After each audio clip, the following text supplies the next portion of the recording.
Blood trickled down Varen Kestrel's forehead as he stared into the maw of death itself. 6 rows of crystalline teeth, each as long as his forearm, dripped with luminescent venom mere inches from his face. The Vrexian stalker, an apex predator, from the depths of the Andromeda galaxy, should have killed him already.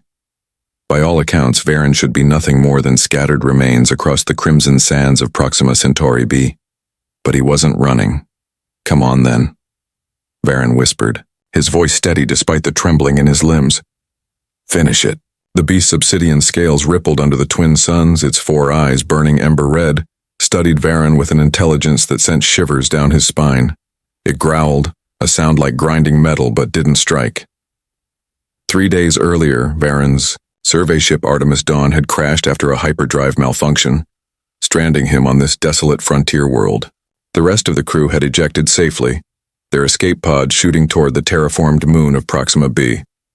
Only Varen, the expedition's xenobiologist, had remained behind to secure their research samples, irreplaceable specimens that could revolutionize humanity's understanding of interstellar biology. The decision had nearly cost him his life when the ship's reactor went critical. He'd barely made it out with the specimen case before the Artemis Dawn became a miniature sun against the horizon. Now, standing before this legendary hunter, a creature responsible for decimating 3 different alien colonies, Varen knew he should flee. Every survival instinct screamed at him to run, but decades of scientific curiosity overcame fear. "You're not hunting like the report said," Varen observed, his researcher's mind kicking into gear despite the mortal danger. "You're assessing me." The Vrexian's secondary eyelids flickered. It circled Varen slowly, powerful limbs moving with liquid grace across the rust-colored terrain, its barbed tail carved furrows in the sand. Behind Varen lay the sealed specimen case containing microorganisms that could cure 17 human diseases. Ahead lay an indentation in the rock face, perhaps a cave that might offer shelter from the brutal desert nights. But between him and potential safety stood 12 feet of interstellar predator that had evolved on a world with gravity twice Earth standard. The stalker lunged, not at Varen, but past him, catching something in its jaws that had been slithering toward the human's ankle. The creature crunched once and acid-green blood sprayed across the sand. "You protected me?" Varen whispered. The Vrexian dropped the twitching remains of a venomous sand skimmer at Varen's feet. Then it did something wholly unexpected. It lowered its massive head and pushed gently against Varen's chest, nudging him toward the cave. Night was falling. The temperature would drop 80 degrees in the next hour. Without shelter, Varen would die before morning. Clutching his specimen case, Varen made the most counterintuitive decision of his life. He followed the predator. Inside the cave, phosphorescent, lichen cast an ethereal blue glow across stone walls inscribed with alien glyphs. The Vrexian stalker curled its massive body at the entrance, effectively blocking anything from entering, or Varen from leaving. As the deadly night chill descended outside, Varen studied his unlikely guardian. Where the creature's scales parted, near its shoulder he noticed something embedded in the flesh, a metallic disc pulsing with soft green light. "You're not just a wild animal," Varen realized aloud. "Someone's controlling you." The Vrexian's eyes narrowed, and a rumbling purr vibrated through the cave. Varen reached for his scanner. "Let's find out who's turned the hunter into the hunted." Dawn broke with a violence unique to Proxima Centauri b, the sky transitioning from pitch black to searing crimson in minutes. Varen woke stiff and cold despite the thermal blanket he'd fashioned from emergency supplies. The Vrexian stalker remained at the cave entrance, though now its massive head rested on powerful forelegs, eyes half closed but vigilant. During the night, Varen had scanned the implant in the creature's shoulder. The results disturbed him profoundly. "Neural control circuitry," he murmured, reviewing the data on his wrist terminal. "Military grade, but crude. It's hurting you, isn't it?" The beast's eyes flickered toward him, pupils contracting against the morning light. Varen couldn't shake the feeling that it understood him, not just his tone but his actual words. Surviving meant reaching the emergency beacon he'd managed to salvage from the wreckage, now located some 15 kilometers across the desert plains. But the data from his night scan suggested something far more sinister than a simple crash. "Someone shot us down deliberately," he said to the Vrexian, "and I think they're using you to track survivors." As if understanding, the beast rose to its full height, nearly scraping the cave ceiling. It approached Varen with deliberate slowness, then lowered its massive head until one ember-red eye was level with Varen's face. The pupil dilated and contracted rhythmically. Varen wasn't xenobiologist, enough to know if the creature was consciously communicating, but he recognized pain when he saw it. The implant was killing the beast slowly, overriding its natural instincts with artificial commands. "You're fighting it, aren't you? That's why you protected me instead of killing me." A low rumble emanated from the Vrexian's chest. Making a decision. That would have his colleagues questioning his sanity.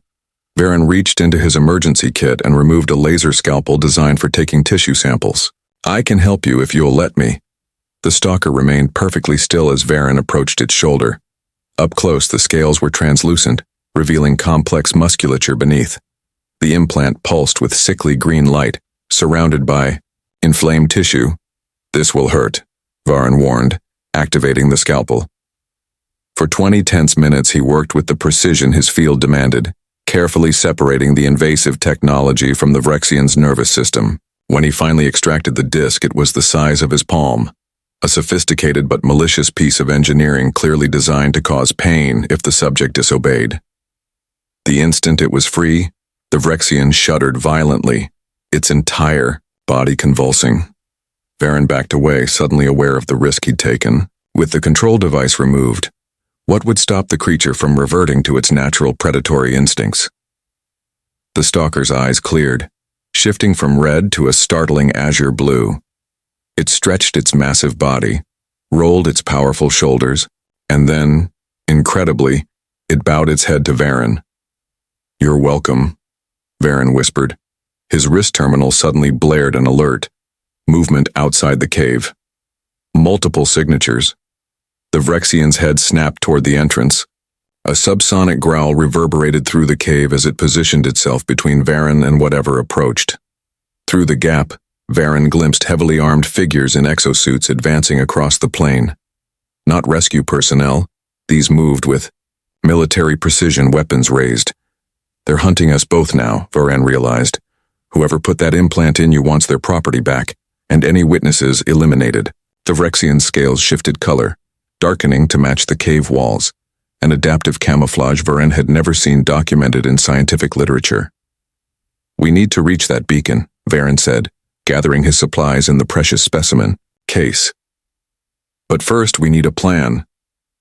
As if in answer, the stalker moved deeper into the cave, glancing back as if expecting Varen to follow. Varen hesitated only a moment before plunging into the darkness after his alien guardian. The cave system stretched far deeper than Varen had imagined, tunneling beneath the russet landscape of Proxima Centauri B like veins through living tissue. The Vrexian stalker led him through passages that narrowed until Varen had to crawl, then opened suddenly into vast chambers where ancient stalagmites reached toward distant ceilings like the fingers of buried giants. "You know these tunnels," Varen observed as the beast navigated without hesitation, its scales now glowing with a faint bioluminescence that provided just enough light to follow. "Have you been hiding down here?" Hours of tracking their pursuers through his scanner had given Varen insights into their operation. They weren't random pirates or salvagers.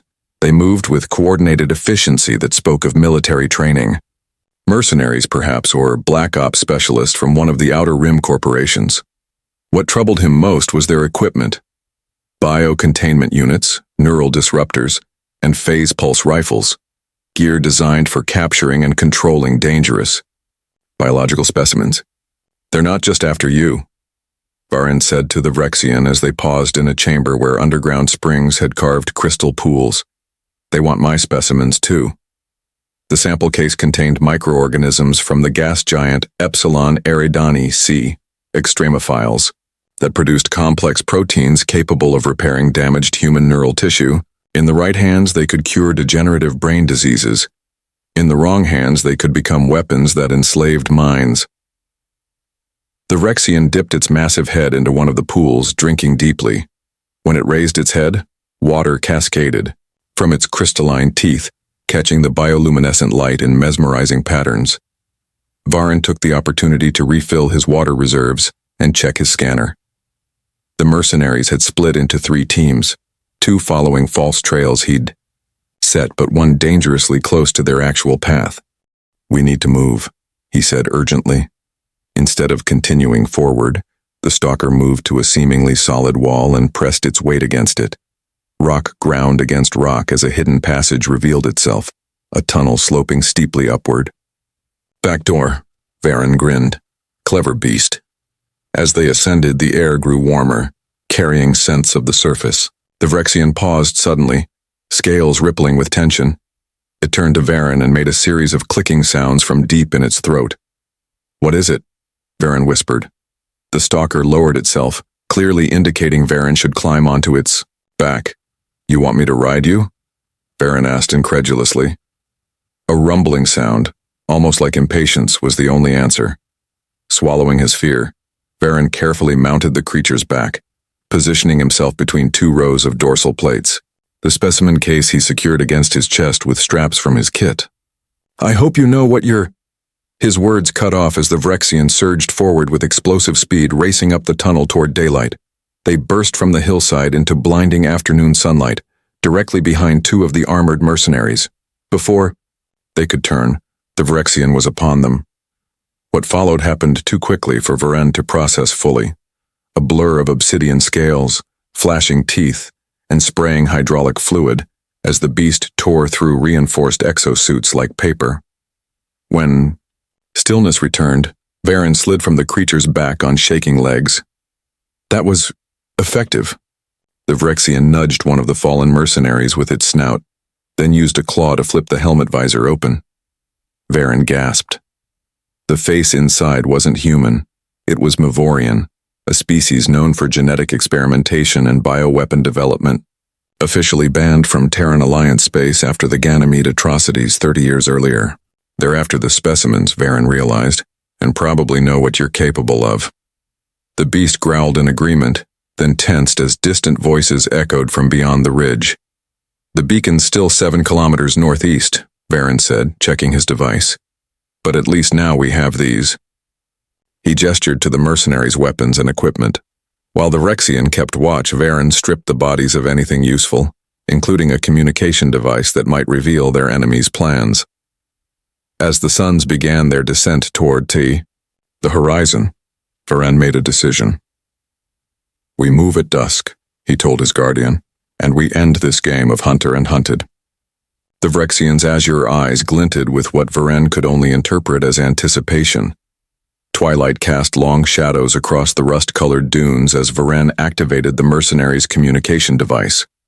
The encrypted chatter confirmed his worst fears.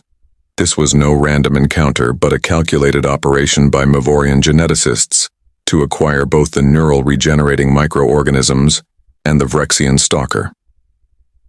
Specimen 4 has terminated Units 7 and 9, reported a cold, clinical voice. "It appears to be protecting the human scientist rather than hunting him. Possibility of cognitive contamination from proximity to the neural samples." "Irrelevant," replied another voice, heavy with authority. "Capture protocols remain unchanged. The stalker's genetic material is still viable even if its behavior is compromised. The human is expendable once we secure the samples." Varen switched off the device, his jaw tight. "They're calling you Specimen 4, he told the Vrexian who crouched beside him in the shadow of a towering rock formation. "How many more like you have they created?" The stalker's scales rippled with what Varen now recognized as emotional response. Anger, perhaps, or grief. It extended one massive forelimb, using a single talon to draw in the sand. 4 vertical lines with 3 crossed out. 4 specimens, 3 dead. Varen translated. "You're the last." The creature nodded, an unmistakably deliberate gesture that eliminated any remaining doubt about its intelligence. Night fell with the suddenness peculiar to Proxima Centauri b, plunging the landscape into darkness broken only by the ghostly radiance of the terraformed moon overhead. The temperature plummeted, but Varen barely noticed the cold through the mercenary exosuit he'd appropriated. The emergency beacon lay just beyond the next ridge, a device that would bring Terran Alliance peacekeepers within hours if activated. But the remaining mercenaries had established a perimeter around it, turning Varen's potential salvation into a trap. 6 hostiles, Varen murmured, studying his scanner. All armed with neural disruptors and plasma weapons. We can't fight through that. The Vrexian made a soft clicking sound, then pointed with one talon toward the sky. Varen followed the gesture and understood immediately. The moon. The rest of my crew. They'll be watching for survivors. He checked his chronometer. The next orbital pass is in 43 minutes. If we can create a visible signal during that window. Working quickly, Varen combined components from the mercenaries' equipment, power cells, signal boosters, and communication arrays to create an improvised flare system. Meanwhile, the Vrexian stalker disappeared into the darkness, returning, periodically to drop small squirming creatures at Varen's feet. What are you doing? Varen asked after the third delivery. The beast used its talons to break open one of the creatures, revealing bioluminescent organs that intensified when exposed to air. Of course, Varen exclaimed. Phosphoric amplification. Working together, they integrated the biological material into Varen's device. When complete, it would create a light signature visible from orbit, specifically modulated to match Terran Alliance emergency protocols. As they finished, the scanner blared a warning. 3 mercenaries approached their position, moving in standard search formation. They found us, Varen whispered. The Vrexian's scales darkened to match the night. It nudged Varen toward a narrow crevice in the rocks, too small for the beast to follow.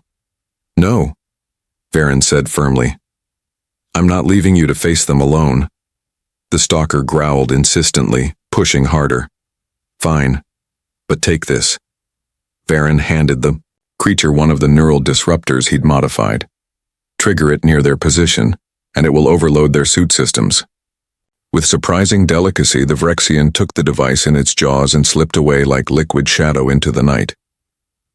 Concealed in the crevice, Varen could only listen to the ensuing chaos, shouts of alarm, the hiss-crack of plasma weapons, and, underneath it all, the metallic growl of the Vrexian stalker hunting its hunters. When silence finally returned, Varen emerged to find the Vrexian waiting, scales bearing new scorch marks, but otherwise unharmed. Behind it lay the smoking remains of 3 exosuits. 3 down, 3 to go, Varen said grimly, checking his chronometer. And 20 minutes until the orbital pass. Together, human and alien predator moved toward the ridge, carrying the flare device between them. Beyond lay the final confrontation. And their only chance of escape from this crimson hell. The emergency beacon sat in a shallow depression, its status lights blinking lazily against the night. A technological oasis in the primeval landscape. Around it, the remaining 3 Mavorian mercenaries had established defensive positions, their exosuits gleaming dully under Proxima's moon. From their vantage point on the ridge, Varen studied their formation through the suit's enhanced optics. Standard triangulation pattern, he whispered to the Vrexian crouched beside him. They're expecting an attack from any direction. The orbital window was closing. 15 minutes remained before the terraformed moon carrying Varen's crew would pass overhead. The improvised flare needed to be positioned directly beside the beacon to ensure the correct signal pattern would reach orbit. We need a diversion, Varen said, his scientific mind calculating variables and probabilities. The Vrexian stalker made a soft clicking sound, then used its talon to draw a crude diagram in the dust. 2 circles with an arrow moving between them. Split. Up, Varen translated. You create a distraction while I place the flare? The beast nodded, its azure eyes reflecting starlight. Varen shook his head. Too dangerous. They're expecting you now. Those neural disruptors will be calibrated specifically for your nervous system. In response, the stalker used its talon to write a single word in the dust. a word that sent shockwaves through Varen's understanding of the creature before him. Duty. You can write, Varen breathed, astonishment temporarily overwhelming the dire situation. You're not just intelligent, you're... The Vrexian added another word beneath the first, choice. Understanding dawned painfully. This isn't just about survival for you, is it? This is about freedom, agency. The stalker bowed its massive head once, then looked toward the beacon with determined purpose. All right, Varen conceded, his voice thick. But we do this together. I've got an idea. Using components salvaged from the fallen mercenaries' equipment, Varen hastily constructed a secondary device, a signal jammer, that would temporarily disrupt the exosuit's communication systems. Not enough to disable them, but enough to create confusion. When this activates, he explained, they'll lose contact with each other for approximately 20 seconds. That's our window. The Vrexian listened intently, its head tilted in a posture so reminiscent of human attentiveness that Varen felt a surge of kinship with the creature. The plan was simple, but desperate. The jammer would create brief chaos. The Vrexian would attack from the east, drawing attention and fire. Varen would approach from the west, plant the flare beside the beacon and activate both simultaneously. 10 minutes, Varen said, checking his chronometer. We move on my mark. In the final moments before action, the Vrexian did something unexpected. It pressed its forehead gently against Varen's, a gesture of connection that transcended species. For freedom, Varen whispered. Then he activated the jammer. The effect was immediate. The mercenaries' fluid movements became jerky and uncoordinated as their integrated systems temporarily failed. From the eastern perimeter came the Vrexian's attack. Not with stealth, but with terrifying directness. Scales blazing with bioluminescence as it charged the nearest mercenary. Varen used the distraction to sprint toward the beacon. The flare device clutched against his chest. Plasma fire lit the night as the mercenaries recovered enough to target the Vrexian. The beast moved with impossible speed, its scales absorbing or deflecting shots that would have vaporized lesser creatures. 20 meters to the beacon. 10. 5. As Varen reached the device, a plasma bolt seared the air inches from his head. He, Davut rolling to position the flare against the beacon. His fingers worked frantically, connecting power sources, aligning emitters. A scream of alien rage tore through the night, the Vrexian taking a direct hit but continuing its assault. 2 mercenaries lay broken on the ground, but the third had turned toward Varen, weapon raised. The world slowed to crystalline clarity. Varen saw the mercenary's finger tighten on the trigger, saw the plasma coil building in the weapon's chamber, saw his death approaching in a burst of artificial lightning. Then obsidian scales filled his vision as the Vrexian stalker hurled itself between Varen and certain death. The plasma bolt struck the creature's flank, burning through scales and flesh. No, Varen screamed. The Vrexian collapsed beside him, its massive body trembling with pain, but its eyes remained fixed on Varen's hands on the unfinished work. Understanding, Varen turned back to the flare. 3 connections remained. 2, 1. With a final twist, he completed the circuit. Both devices hummed to life, the beacon transmitting its standard distress call, the flare preparing to release its biological enhanced signal burst. The last mercenary advanced, weapon leveled at Varen's chest. "Step away from the beacon, human," commanded a voice distorted by the exosuit's vocal system. Varen remained kneeling beside the fallen Vrexian, one hand on the activation switch, the other pressed against the creature's heaving flank. "Why?" he demanded. "Why create something so magnificent only to enslave it?" "Magnificent?" The Mavorian laughed, the sound cold and artificial through the suit's speakers. "It's a weapon scientist, a genetic amalgamation designed for combat in hostile environments. Its intelligence was an unexpected side effect. You made something alive and thinking," Varen said, his voice tight with anger, "and turned it into property. It cost 17 billion credits to develop," the mercenary replied, The neural control was necessary after the first 3 specimens developed inconvenient ethical boundaries about killing. The Vrexian's eyes met Varen's, filled with pain, but also fierce determination. Its talons scratched weakly in the dust between them. Now Varen slammed his palm onto the activation switch. The flare erupted in a blinding column of light that shot skyward. Not the artificial brightness of technology, but the living radiance of bioluminescent matter amplified 1,000-fold. The mercenary fired, but too late. The deed was done. The signal was away.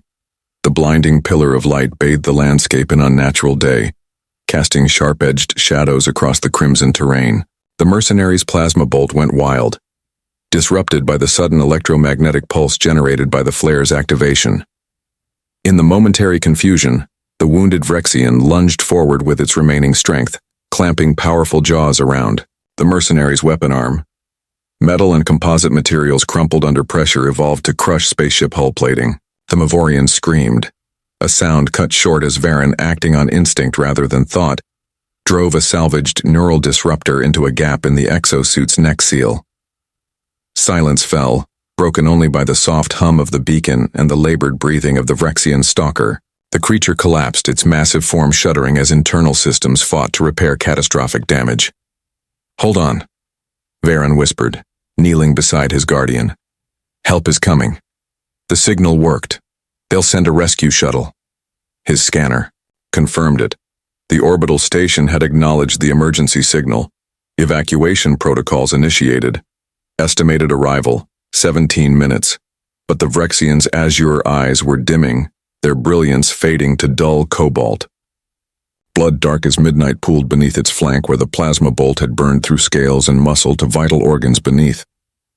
Varen worked frantically, applying emergency sealant from his kit to the worst wounds. The Vrexian watched him, with those intelligent eyes making no sound despite what must have been excruciating pain. "Why didn't you run?" Varen asked, his voice breaking. "You could have escaped while they focused on me." With trembling talons, the creature scratched in the dust. Pack, the simple word, staggered Varen with its implications. This genetically engineered weapon, created in a laboratory for destruction, had adopted him, had recognized something worthy of protection, of sacrifice. "We're going to get out of here," Varen promised, though the growing pool of blood belied his optimism. "My people have medical facilities. They can help you." The Vrexian's eyes flickered, then focused beyond Varen, to the night sky. A rumbling sound emanated from deep in its chest. Not pain, but something like satisfaction. Varen followed its gaze. There, descending through the atmosphere, came the welcome sight of a Terran Alliance rescue shuttle, its thrusters burning, bright against the darkness. "See? Help is coming. Just stay with me." But the creature's breathing grew more labored, its massive chest rising and falling in increasingly irregular patterns. With visible effort, it scratched one final message in the dust. "Name." The question pierced Varen's heart. This being, this person had saved his life repeatedly, had shown intelligence, courage, and self-sacrifice, and he had never once thought to ask its name. "Do you have a name?" he asked gently. The Vrexian's head moved in a weak negative gesture. Understanding bloomed. It wanted Varen to name it, to acknowledge its personhood, its identity separate from Specimen 4. As the shuttle's landing lights illuminated the ridge, casting long shadows across the desolate landscape, Varen placed his hand on the creature's massive head. "Sentinel," he said, the name coming to him with perfect clarity. "Your name is Sentinel." The Vrexian, Sentinel, exhaled softly, its eyes brightening momentarily with something like peace. The shuttle touched down 50 meters away, its hatch opening to reveal armed Terran Alliance peacekeepers in environmental suits. They advanced cautiously, weapons raised at the sight of the massive predator. "Hold your fire," Varen shouted, positioning himself protectively beside Sentinel. "This being is under my protection. Medical assistance required immediately." The next hours passed in a blur of activity. Against all protocols and initial resistance, Varen insisted that Sentinel be transported to the orbital station's xenobiology containment unit, not as a specimen, but as a patient. The creature's massive form barely fit in the shuttle's cargo bay, modified hastily to serve as a medical transport. Throughout the journey, Varen remained by Sentinel's side, monitoring vital signs that weakened with each passing minute despite the emergency medical interventions. In the final approach to the orbital station, Sentinel's eyes found Varen's one last time, the stalker's talon weakly scratched against the metal deck. Freethen, the azure light in those alien eyes dimmed and faded to black. 3 months later, Varen Kestrel stood before the Terran Alliance Xenological Council, his testimony the centerpiece of proceedings against a Mavorian genetic research conglomerate charged with illegal weapons development and sentient rights violations. The neural tissue samples recovered from Sentinel's body confirm what I witnessed firsthand, Varen stated, firmly. This was not merely an engineered predator, but a fully sentient being with moral reasoning, emotional capacity, and self-awareness. The Mavorians didn't just create a weapon, they created a person and then enslaved it. Behind him, displayed on massive screens, genetic analyses and neural mapping demonstrated conclusively what Varen had known from those days in the Crimson Desert. Sentinel had possessed intelligence comparable to or exceeding human capacity. The proceedings resulted in unprecedented sanctions against Mavorian research interests and, more significantly, new legislation recognizing the rights of engineered sentient beings throughout Terran Alliance space. 6 weeks later, Varen returned to his research outpost on Europa, where a special containment facility had been constructed according to his specifications. Inside, protected by environmental controls and monitored by the most sophisticated systems available, 3 fertilized eggs reposed in carefully calibrated incubation chambers. Eggs recovered from Sentinel's body, the next generation of a species that had never existed naturally but deserved the chance to define its own future. Varen placed his hand against the transparent barrier, his thoughts returning to those desperate days on Proxima Centauri b. Your children will be born free, Sentinel, he promised. They'll never know control implants or training through pain. They'll never be specimens or weapons. On his wrist terminal, a notification appeared. The first egg was showing signs of imminent hatching. New life stirred within the shell, life that would enter the universe not as property, but as a person with inherent rights and dignity. Sentinel had refused to run, had chosen to guard instead of flee, and in doing so, had changed the course of history for an entire nascent species. Through the transparent barrier, the first crack appeared in the leathery surface of the egg. A revolution begun in blood on the crimson sands of a distant world would continue in new life among the stars. Welcome to freedom, Varen whispered.